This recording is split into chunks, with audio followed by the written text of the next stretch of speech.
Bible verses to overpower ADHD.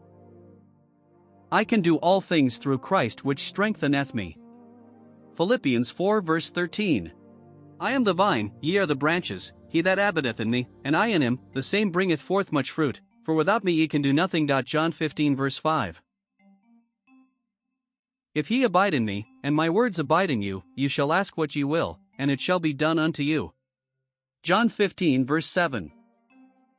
Fear thou not, for I am with thee, be not dismayed, for I am thy God, I will strengthen thee, yea. I will help thee, yea, I will uphold thee with the right hand of my righteousness. Isaiah 41 verse 10. For the Lord God will help me, therefore shall I not be confounded, therefore have I set my face like a flint, and I know that I shall not be ashamed. Isaiah 50 verse 7. These things I have spoken unto you, that in me ye might have peace. In the world ye shall have tribulation, but be of good cheer, I have overcome the world. John 16 verse 33. So that we may boldly say, the Lord is my helper, and I will not fear what man shall do unto me.